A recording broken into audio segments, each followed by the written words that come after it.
noda yang diakibatkan oleh tindakan kecurangan. Jadi mereka bayangin dosa itu seperti entitas. Dosa tuh being bagi orang kelompok imamat gitu ya. Iya, jadi kalau kita pikir Allah itu saklek, ternyata nggak juga ya. Walaupun Hmm. Allah marah, sangat marah Hmm. ketika ada kecurangan yang dilakukan, tapi dari peristiwa yang terjadi pada keluarga Akan, ternyata itu mengubah pertimbangan Allah juga. Jadi Apakah ini kalau sebagai tindakan pengudusan? Walaupun pembakaran kita beri tanda petik ya. iya betul. Eh,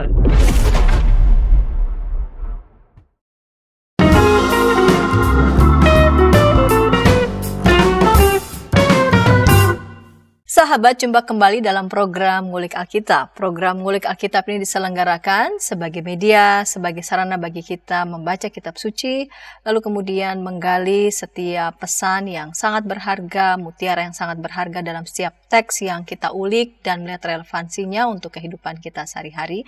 Saya sebagai pemandu percakapan, Pendeta Santiani Manurung.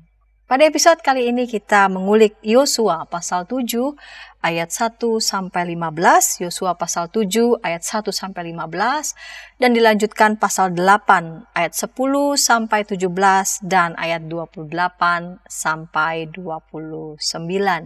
Dan yang akan bersama dengan kita semua akan mengulik teks tersebut adalah Pendeta Ageta Putri Awijaya. Salam jumpa kembali Ibu Pendeta via Zoom. Halo Pendeta Santi, salam jumpa kembali. Ya, Pendeta Ageta melayani sebagai pendeta GKI Jemaat Bandar Lampung. Baik, Ibu Pendeta, kita mulai saja episode ngulik Alkitab.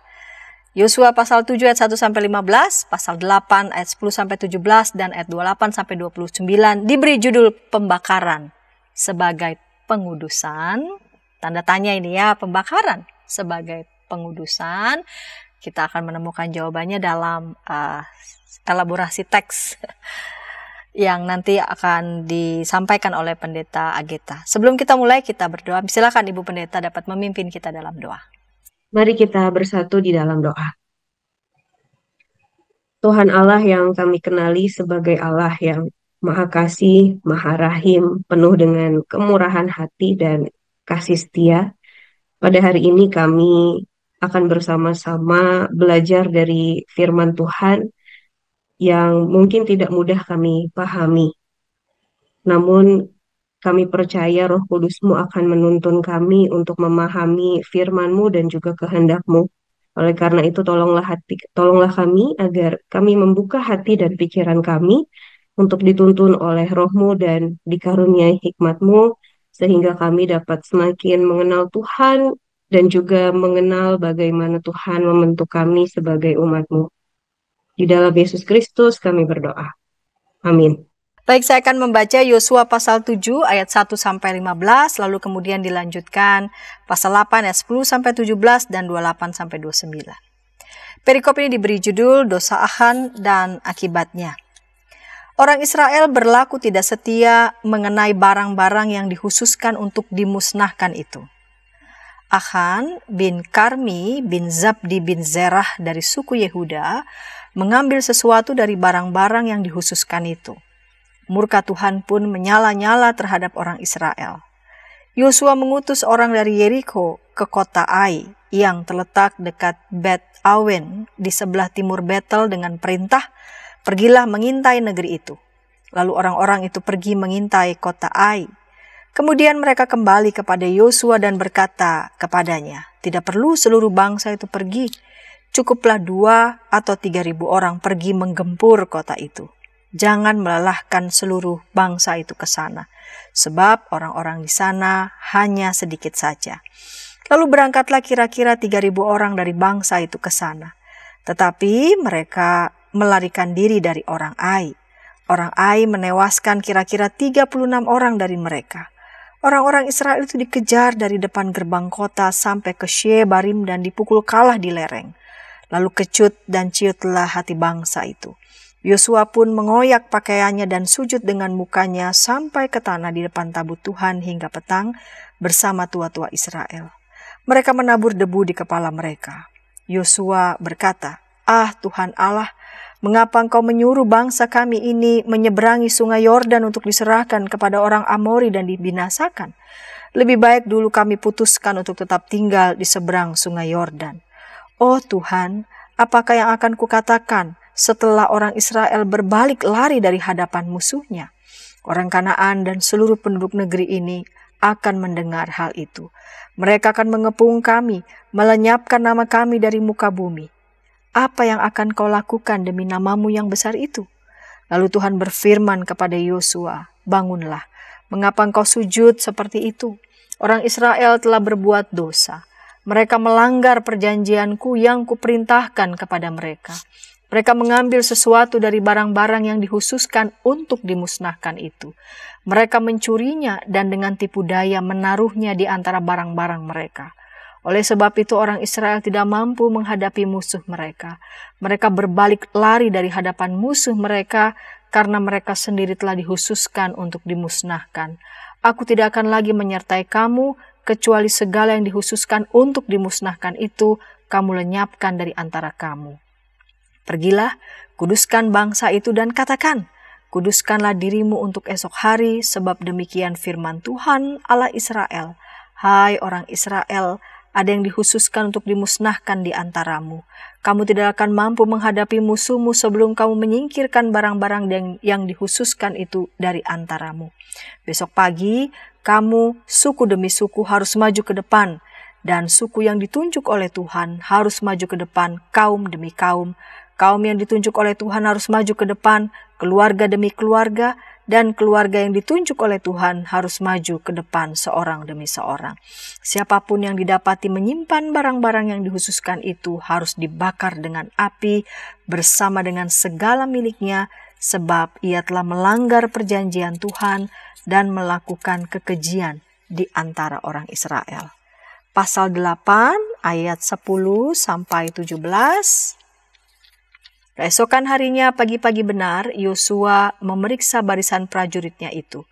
Bersama tua-tua Israel ia berjalan di depan prajurit itu dan maju menuju Ai. Seluruh prajurit yang bersama dia bergerak maju mendekati kota itu sampai di seberangnya. Mereka mendirikan kemah di sebelah utara Ai dan ada lembah di antara mereka dan Ai. Yosua memilih kira-kira 5.000 orang dan menyuruh mereka bersembunyi di antara Betel dan Ai di sebelah barat kota itu. Demikianlah seluruh tentara itu diatur, baik pasukan yang di sebelah utara kota maupun barisan belakang di sebelah barat kota itu. Lalu pada malam itu Yosua pergi ke lembah. Pagi-pagi ketika raja negeri Ai melihat hal itu, ia dan seluruh tentaranya, orang-orang kota itu, segera keluar untuk memerangi orang Israel ke titik pertemuan yang menghadap ke dataran. Tetapi ia tidak tahu ada yang mengadangnya di belakang kota. Yosua dan seluruh orang Israel berpura-pura dikalahkan oleh mereka, lalu melarikan diri ke arah padang gurun. Seluruh penduduk kota itu dikerahkan untuk mengejar orang Israel. Mereka mengejar Yosua sehingga mereka terpancing makin jauh dari kota. Tak seorang pun tertinggal di Ai dan di Betel yang tidak keluar memburu pasukan Israel. Mereka meninggalkan kota itu terbuka begitu saja karena mengejar orang Israel. Ayat 28 sampai 29. Yosua membakar Ai dan membuatnya menjadi timbunan puing selama-lamanya, menjadi tempat yang terlantar sepi sampai hari ini. Raja Ai digantungnya pada sebuah tiang sampai petang. Ketika matahari terbenam, Yosua memerintahkan orang menurunkan mayatnya dari tiang dan melemparkannya ke depan pintu gerbang kota. Kemudian orang mendirikan timbunan batu besar di atasnya yang masih ada sampai hari ini. Nah, Bu Pendeta, ini ada 2 pasal dan diberi judul pembakaran sebagai pengudusan. Nah, tanda tanya ya. Jadi ini bukan statement, justru kita bertanya. Baik, Bu Pendeta dapat mengawali segmen pertama ini untuk bisa menjelaskan konteks Yosua pasal 7 ini. Kita mulai dari konteks ya. Mungkin dari ngulik Alkitab yang sebelumnya juga Bapak Ibu dan saudara-saudari pembaca sudah bisa membayangkan gitu ya bahwa ini masih menjadi bagian dari awal masa kepemimpinan Yosua ketika ia mengantar bangsa Israel untuk tiba di tanah perjanjian. Dan pada saat itu ada beberapa hal yang sudah dilakukan, yaitu yang pertama bangsa Israel sudah menyeberangi Sungai Yordan. Jadi mereka sudah berhasil uh, melintasi sungai itu, dan pada saat itu mereka ketemu dengan bangsa yang pertama gitu ya, dengan kayaknya level satunya nih, yaitu Yeriko gitu ya. Dan kita melihat bahwa di tengah ketakutan mereka pada saat mereka menjadi bangsa yang uh, berhadapan dengan raksasa-raksasa Yeriko itu, Tuhan sungguh menyertai mereka sehingga mereka berhasil mengalahkan Yeriko, dan ada seorang perempuan yang menarik yang dikatakan menolong mereka untuk bisa mengintai dan pada akhirnya membakar kota Yeriko, yaitu Rahab, dan Rahab diselamatkan ya. Jadi Rahab tidak ikut dibakar bersama-sama dengan eh, kota Yeriko. Dan selain itu juga mereka mengkhususkan beberapa barang-barang yang ditentukan untuk menjadi bagian dari perbendaharaan rumah Tuhan begitu. Jadi setelah Yeriko di bumi hanguskan, ada beberapa barang emas, perak dan lain sebagainya yang diambil, tapi itu bukan buat dibagi-bagi sebagai barang jarahan, melainkan itu dikhususkan bagi Tuhan, sehingga ditaruh di perbendaharaan rumah Tuhan. Sayangnya ada seorang dari mereka, dari komunitas bangsa pilihan Allah ini, yang kemudian mengambil barang-barang yang seharusnya dikhususkan bagi Tuhan itu, dan ini dipandang sebagai pelanggaran terhadap perjanjian dengan Tuhan. Karena di sini kan berarti Tuhan dicurangin gitu ya. Dan yang menarik adalah kalau tadi kita baca, satu dosa ini, dosa yang dilakukan oleh satu orang ini ternyata menodai satu komunitas. Sehingga kalau tadi kita baca, Tuhan sendiri mengatakan bahwa kalian kalah, itu kan mereka kalah dengan Ai ya, karena kalian adalah bagian dari apa yang harus dikhususkan bagi saya begitu. Nanti saya akan jelaskan kenapa itu bisa terjadi dan bagaimana mungkin dosa satu orang, pelanggaran satu orang itu ternyata membuat satu komunitas harus dihukum. Dan yang kita lihat juga dalam situasi itu, karena satu orang melakukan pelanggaran, akhirnya eh, mereka dikalahkan oleh bangsa yang mereka anggap enteng. Jadi Ai dipandang mudah dikalahkan bukan tanpa alasan, karena ternyata mereka lebih kecil dari Yeriko, sehingga yang tadinya mau ngirim orang banyak-banyak, para pengintai pulang dengan mengatakan ini mah 3.000 orang aja cukup gitu ya. Tapi ternyata dalam pelaksanaan strategi mereka, ternyata mereka justru dikalahkan oleh bangsa yang mereka pandang enteng itu. Jadi inilah situasi yang dihadapi di dalam Yosua pasal 7 sampai pasal 8. Baik, Bu Pendeta telah menjelaskan teks Yosua pasal sebelumnya yang sudah tayang, dan inilah kelanjutan ya, masih dalam kepemimpinan Yosua. Dan Bu Pendeta tadi sudah menjelaskan bahwa semula mereka berpikir Ai itu kecil ya, dituliskan kan di sana, nggak perlu banyak-banyak ya, cukuplah 2 atau 3.000 orang pergi menggempur kota itu, jangan melelahkan seluruh bangsa itu. Dan di luar dugaan justru yang kembali adalah justru kekalahan dan matinya prajurit mereka. Dan bagaimana ini dijelaskan apa kaitannya dan apa penyebab dan dampak kekalahan Israel itu terhadap Ai, kita akan ulas itu segmen kedua, namun sebelumnya kita dengarkan pesan-pesan berikut ini.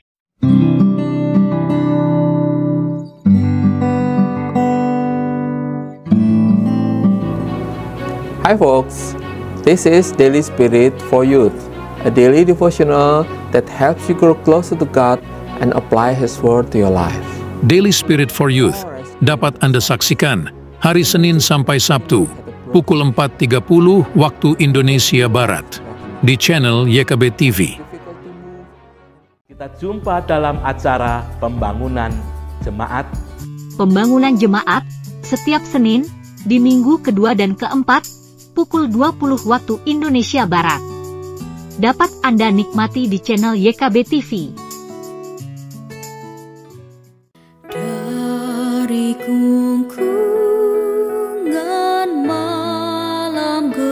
Nyanyikanlah nyanyian baru setiap hari Rabu pukul 12 waktu Indonesia Barat. Dapat Anda nikmati di channel Lagu Rohani YKB TV.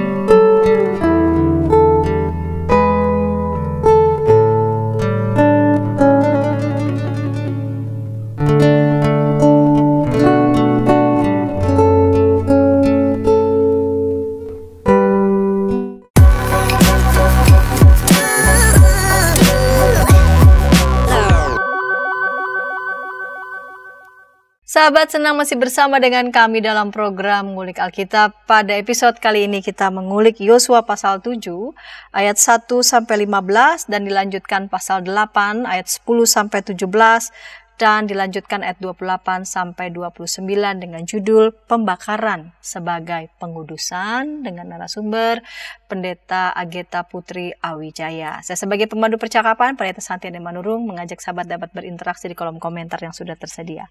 Baik Pendeta Ageta, kita lanjut segmen kedua ini.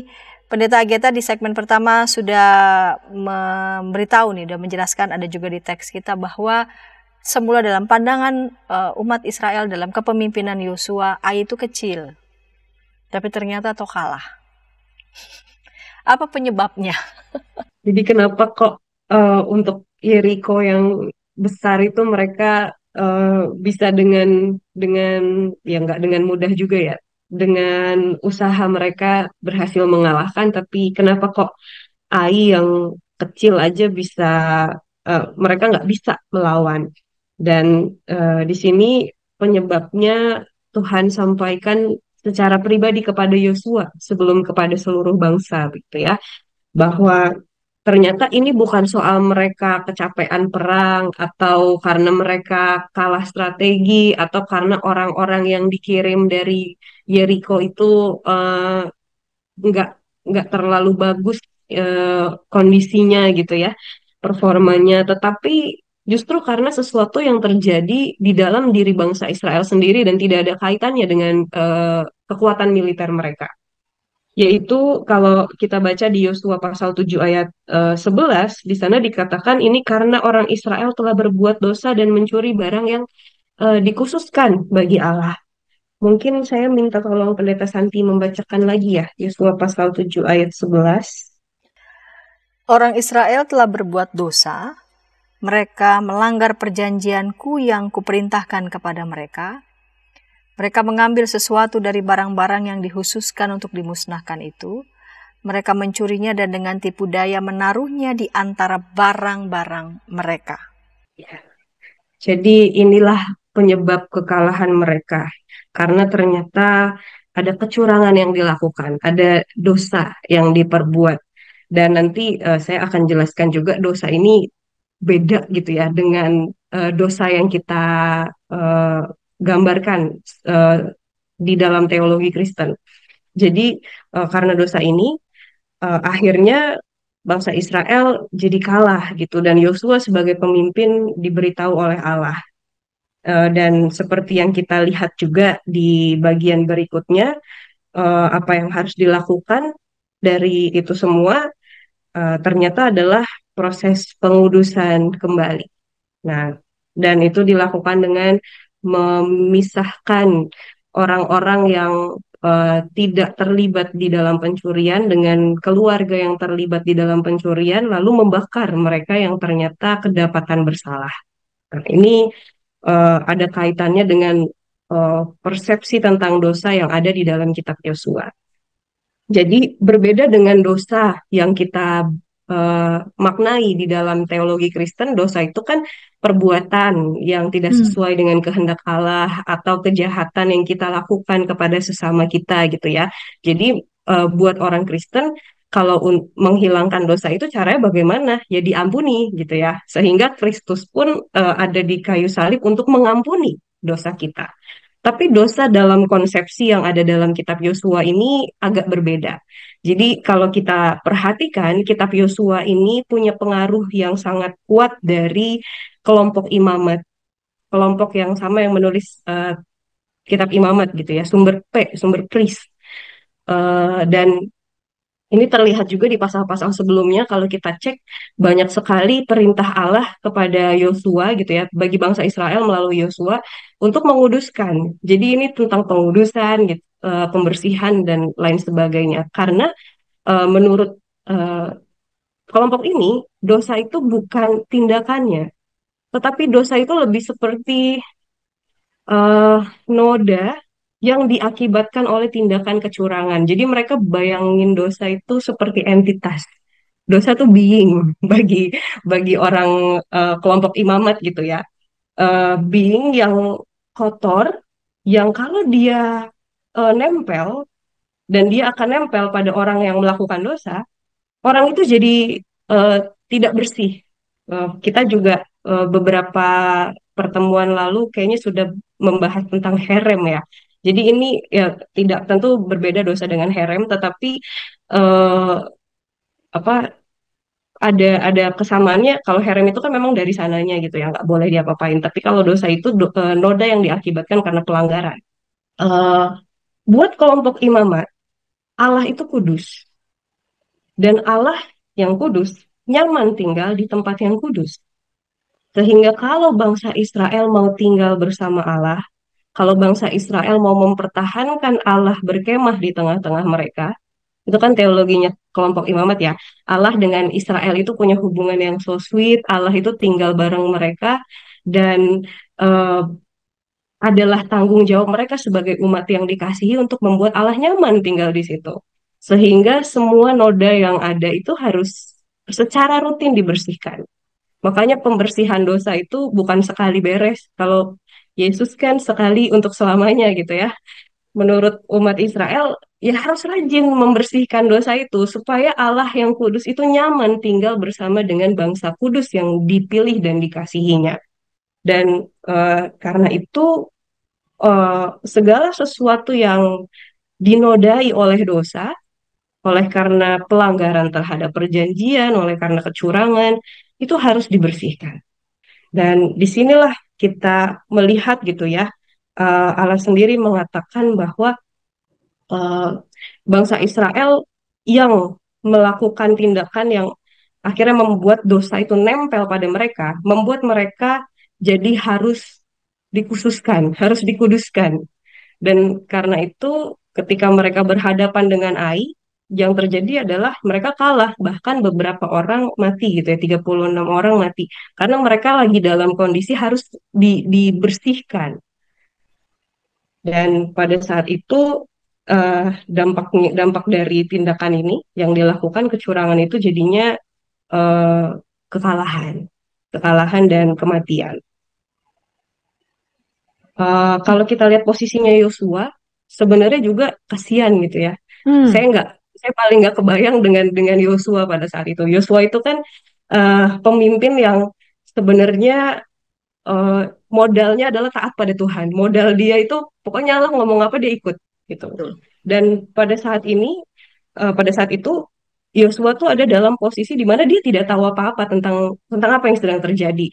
Pokoknya dia merasa Israel menang, dia sudah memimpin bangsanya dengan baik, nggak ada yang salah. Kemudian dia juga cukup demokratis gitu ya, dia nggak menentukan segala sesuatunya sendiri, tapi dia meminta pertimbangan orang-orang dari Yeriko tentang bagaimana sih cara mengalahkan Ai, tapi kemudian kalah. Nah, bayangkan betapa frustrasinya dia gitu. Kenapa kok ini bisa terjadi sehingga dia mengoyakkan pakaiannya. Tetapi kemudian Tuhan menjelaskan bahwa plot twist yang mereka alami itu, kekalahan terhadap Ai itu adalah akibat eh, dosa begitu. Dan setelah itu dibereskan, mereka bisa mengalahkan Ai. Saya membayang Yosua kayak apa ya, yakin begitu, kamu ke sana nggak perlu utus banyak-banyak, sekian aja, rasa pede, tiba-tiba begitu balik, loh, gitu kan? Jadi dia bingung, saya salah apa? Bagaimana dia juga akan mempertanggungjawabkan kepada umat yang dipimpinnya, karena yang umat tahu ya Yosua taat betul gitu pada Allah. Apa salahnya ini Yosua sebagai pemimpin gimana gitu kan? Kejepit tuh di tengah-tengah Yosua gimana gitu sebagai umat. Dan ternyata masalahnya adalah bahwa ternyata ada orang yang kedapatan gitu, telah mengambil barang yang harusnya dikhususkan, dan ternyata diselidik, investigasi, lalu kemudian ketahuan ya siapa itu Achan, dan lalu kemudian keluarga dihukum. Bisakah Pendeta Agetani bisa mengelaborasi apa yang terjadi, yang dialami Achan lalu kemudian keluarganya, karena mereka harus dibersihkan lebih dulu, kelompok ini harus dibersihkan lebih dulu sebelum mereka melakukan penyerangan mereka yang kedua. Jadi berkaitan dengan apa yang dilakukan ini kan dipandang sebagai dosa ya.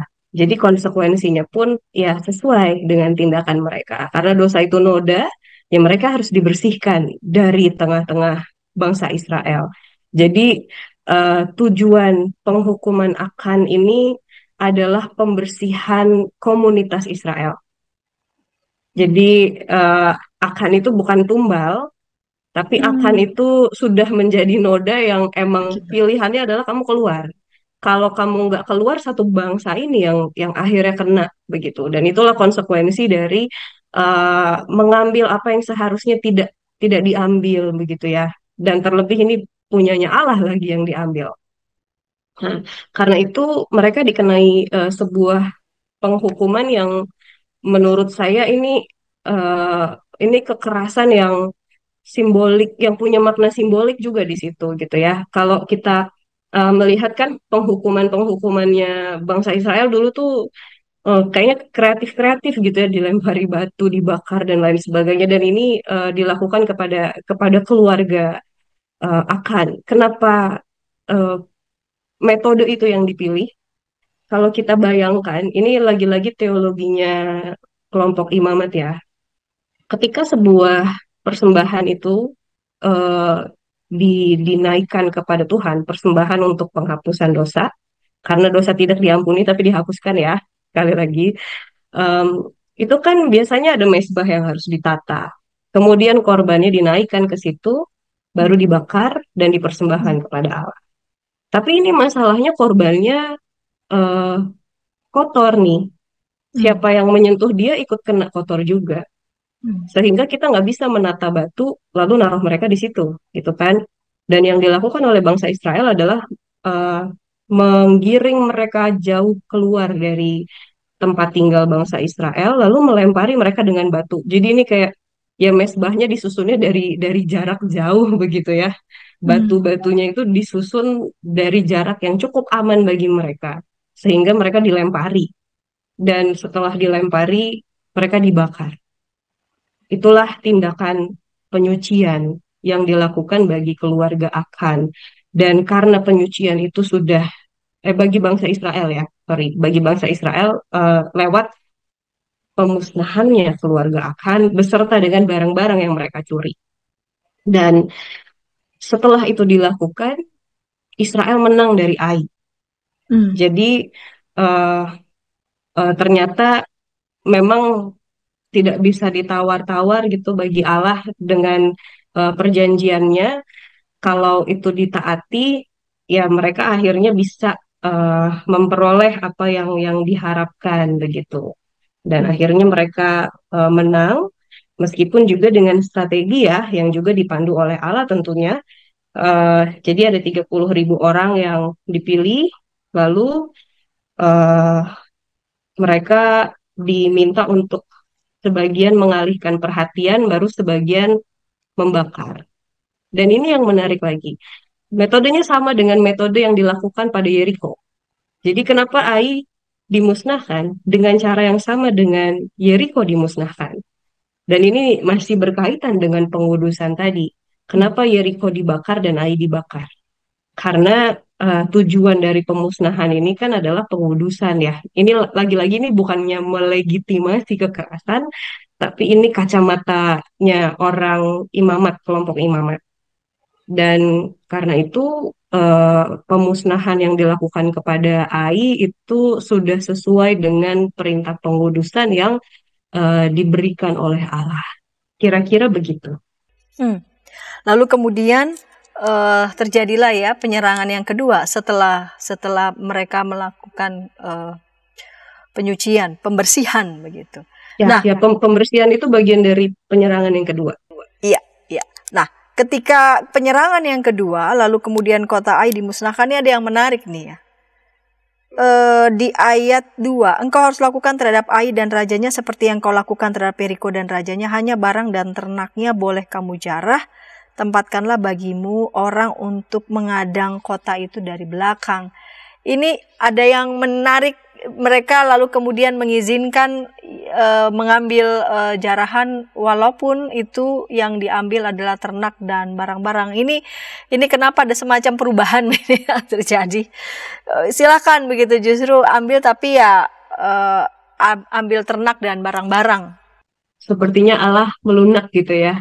Kalau kita lihat yang tadinya bangsa Israel sama sekali tidak boleh mengambil apapun dari barang-barang yang dikhususkan bagi Allah, dan yang lainnya itu kan harus dibakar bersama-sama juga ya.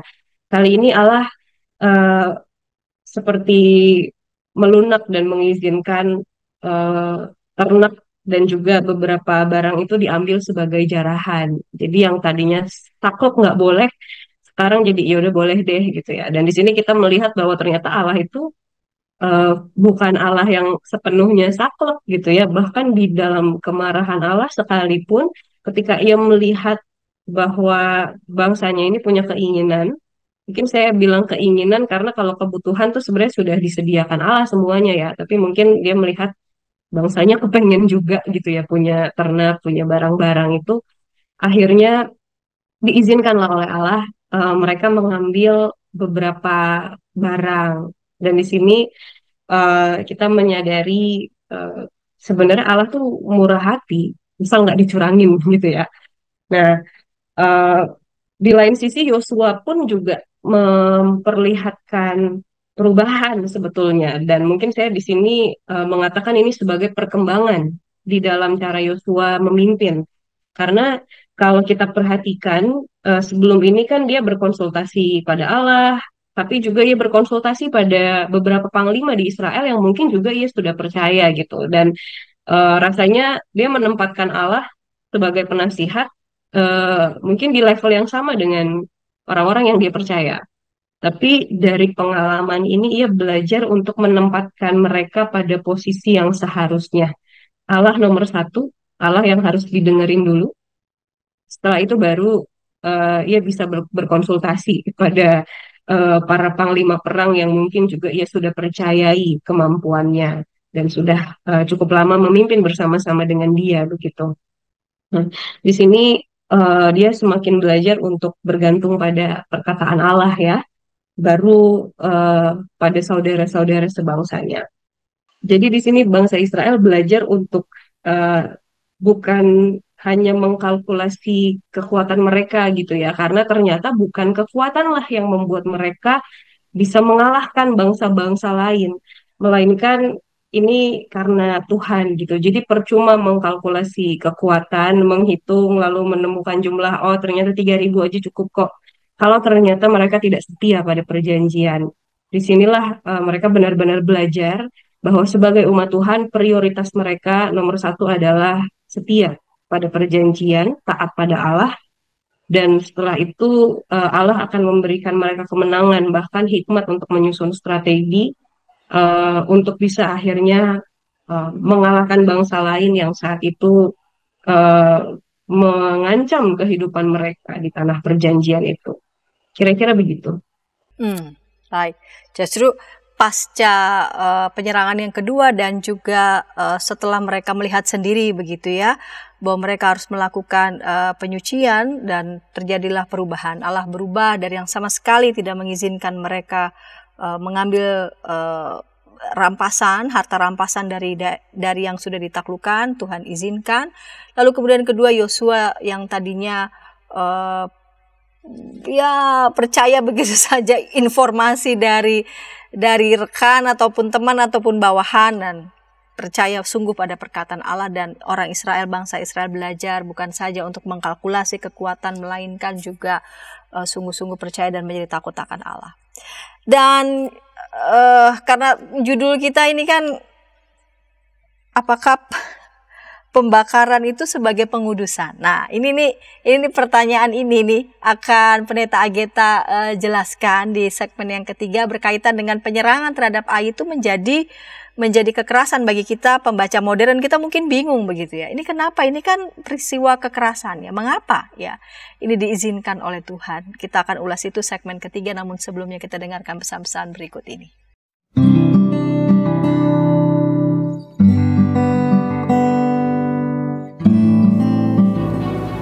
Hi folks, this is Daily Spirit for Youth, a daily devotional that helps you grow closer to God and apply His Word to your life. Daily Spirit for Youth dapat Anda saksikan hari Senin sampai Sabtu, pukul 4.30 waktu Indonesia Barat, di channel YKB TV. Kita jumpa dalam acara Pembangunan Jemaat. Pembangunan Jemaat setiap Senin di minggu kedua dan keempat pukul 20 waktu Indonesia Barat. Dapat Anda nikmati di channel YKB TV. Dari kungkungan malam gelap. Nyanyikanlah nyanyian baru setiap hari Rabu pukul 12 waktu Indonesia Barat. Dapat Anda nikmati di channel Lagu Rohani YKB TV.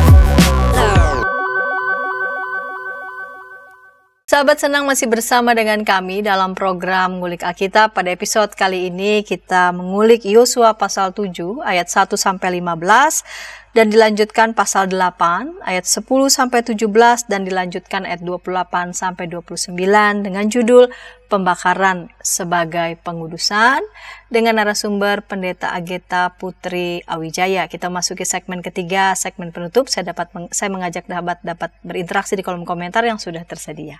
Baik Pendeta Ageta, kita lanjut segmen ketiga, segmen penutup ini. Penyerangan terhadap AI bagi kita yang pembaca modern pada saat ini terkesan ya kita melihat ini peristiwa kekerasan, dan ketika kita membaca teks ini seolah-olah Tuhan mengizinkankah peristiwa kekerasan, dan mengapa demikian?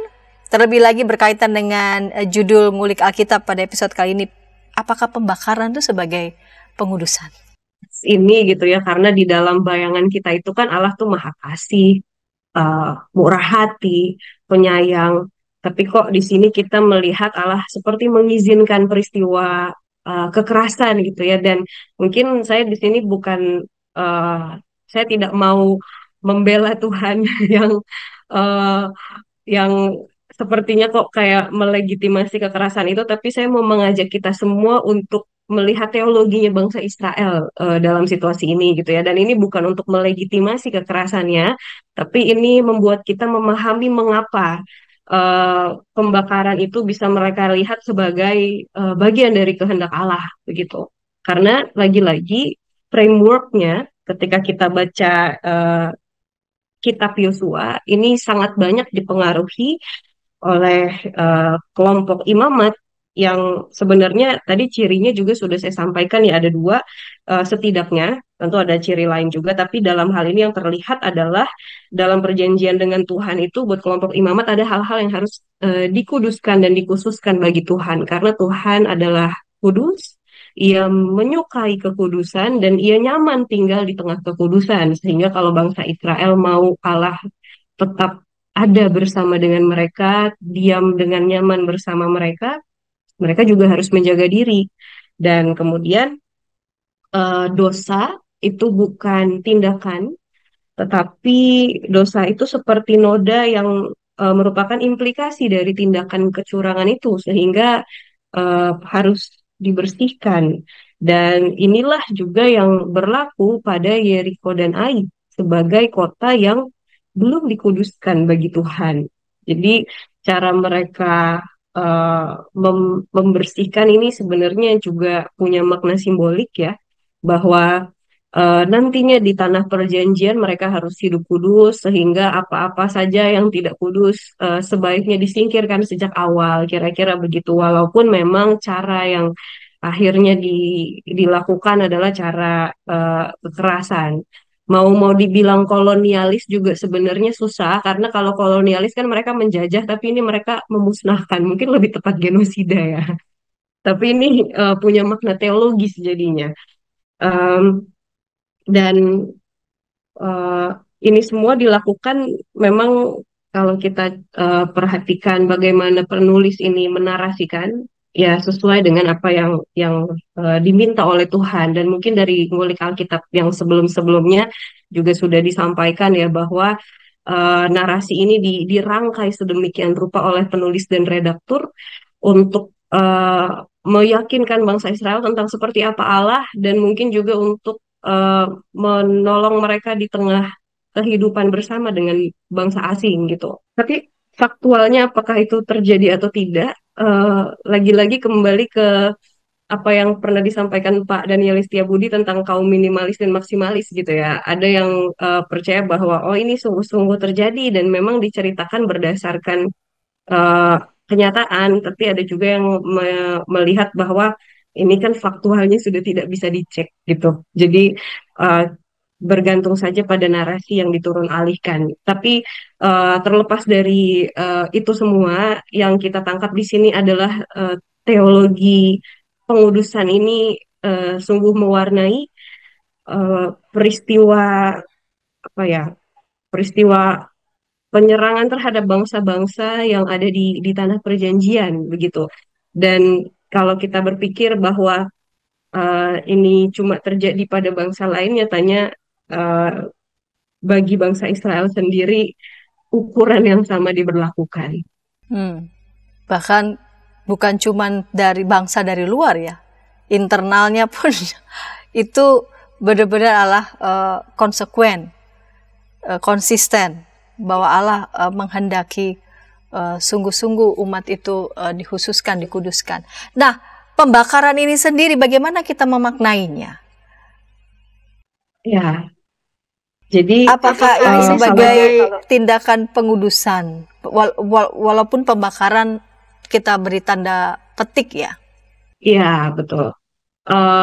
Ya memang ini tata cara pengudusan yang diyakini oleh kelompok imamat begitu ya. Kalau nodanya sudah terlalu nempel ya udah bakar aja. Saya jadi ingat di mungkin dalam sejarah kita ketika wabah pestilence itu terjadi gitu ya, kan ada juga tata cara pembersihannya itu kan dibakar aja karena semua yang udah terkontaminasi diapa-apain lagi sudah tidak mungkin gitu, sehingga ya mau tidak mau untuk bisa membersihkan itu dan menghindari kontaminasi dengan pembakaran. Bisa jadi itu juga juga eh, apa ya, pengaruh budaya ya, pengaruh budaya yang yang di sini akhirnya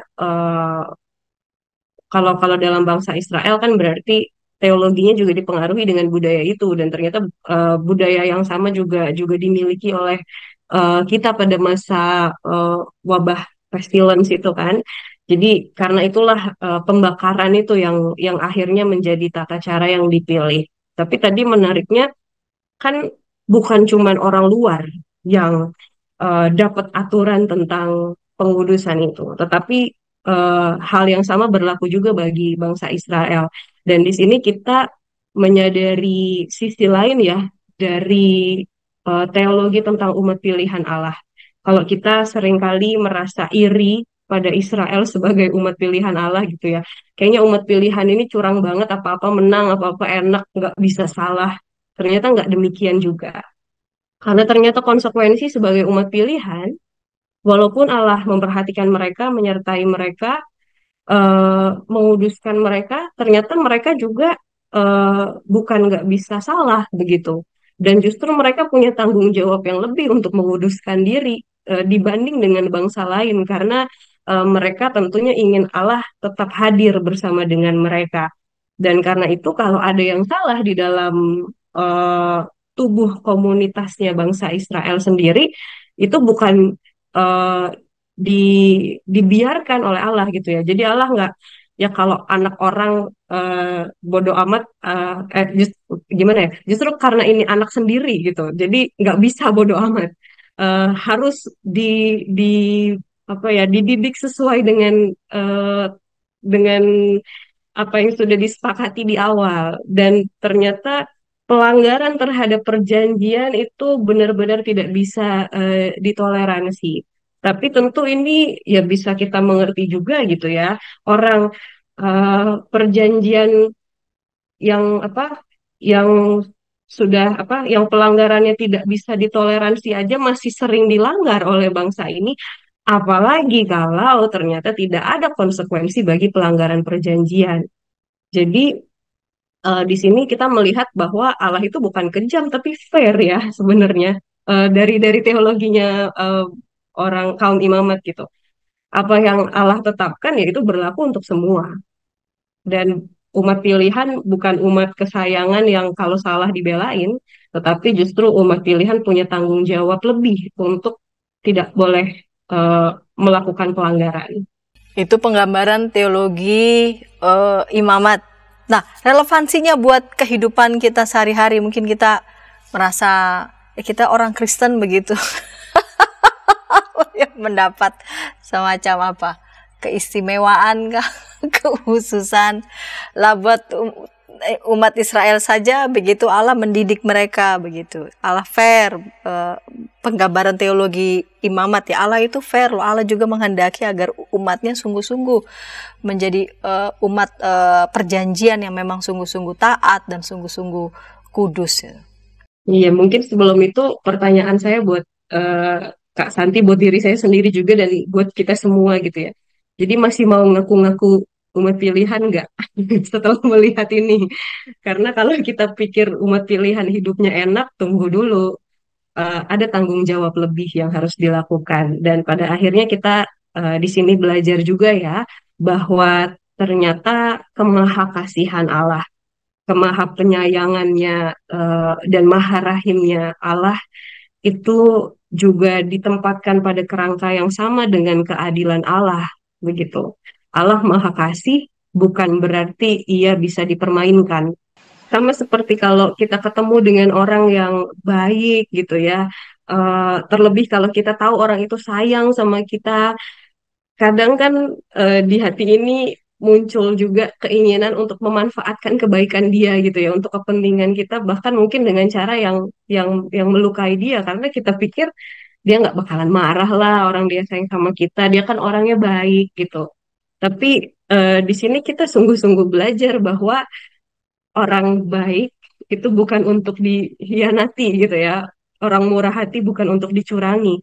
Sebab Allah pun baik, Allah murah hati. Kalau tadi kita ingat bagaimana Allah berubah, yang tadinya tidak mengizinkan sama sekali apapun untuk diambil oleh bangsa Israel, akhirnya jadi mengizinkan ternak dan beberapa barang mereka boleh bawa. Itu kan memperlihatkan sebenarnya Allah juga bukan bukan tipe yang pelit gitu. Dan kalau mereka meminta, mungkin Allah juga akan memberikan, meminta dengan ya mungkin lewat Yosua ya kalau pada masa itu. Tapi tindakan kecurangan itu bukan tindakan yang bisa ditoleransi oleh Allah. Dan kekudusan itu juga tidak bisa ditawar-tawar dalam hal ini, karena Allah sendiri kudus. Dan itu mengajarkan juga kepada kita bahwa perjanjian umat Allah dengan Allah, konsekuensinya adalah mereka harus menghargai relasi di antara kedua belah pihak. Tidak boleh curang walaupun Allah itu baik gitu. Jadi mungkin di sini kalau kita mau menarik pesan dari cerita ini gitu ya, terlebih karena kita sudah punya teologi yang berbeda tentang dosa, mungkin itu yang bisa kita ambil, bahwa Allah itu Maha Kasih dan Maha Adil, sehingga Ia murah hati dan memperhatikan kita serta memberikan apa yang kita perlukan, tapi bukan berarti kita bisa mencurangi Dia, karena itu bukan tindakan yang bisa ditoleransi oleh Allah. Kira-kira begitu. Saya memberi catatan penting nih dengan pertanyaan yang tadi Pendeta Ageta sampaikan. Ketika kita merasa bahwa kita umat yang dipilih Allah, seharusnya kita menjadi umat yang punya tanggung jawab yang lebih besar. Ya, karena Allah menghendaki umat kepunyaannya, umat yang Dia telah tebus, justru sungguh-sungguh dapat mengemban tanggung jawab yang Tuhan percayakan dan justru menjadi berkat. Dan ketika tayangan ini dapat memberkati sahabat dimanapun sahabat berada, sahabat dapat menekan tombol like dan subscribe sehingga boleh mendapatkan update dari tayangan YKB TV. Terima kasih untuk kesediaan Pendeta Ageta menjadi narasumber ngulik Alkitab pada episode kali ini. Dan kita akan menutupnya dalam doa. Ibu Pendeta dapat memimpin kita dalam doa. Mari. Mari kita bersatu di dalam doa. Kami telah belajar dari perjalanan bangsa Israel ya Tuhan, bahwa ternyata sebagai umat pilihan Allah, kami punya tanggung jawab yang lebih untuk memelihara relasi dengan Allah, dengan menjaga kekudusan kami. Ajarkan kami untuk tidak menyalahgunakan kebaikan Tuhan dan mencurangi kasih Tuhan dengan perbuatan-perbuatan kami yang melukai dan mengkhianati Tuhan. Tetapi biarlah kami terus mau menghargai relasi kami dengan Engkau, Allah yang kudus, yang penuh kasih, dengan terus setia dan taat pada kehendak Tuhan. Dan kiranya itu semua dapat menjadi teladan dan kesaksian hidup yang kami beritakan kepada orang-orang di sekitar kami. Terima kasih untuk kesempatan yang Tuhan berikan bagi kami untuk mengenal Engkau melalui firman-Mu. Dan biarlah Allah yang penuh kasih dan keadilan senantiasa menuntun perjalanan hidup kami. Di dalam Yesus Kristus kami berdoa. Amin.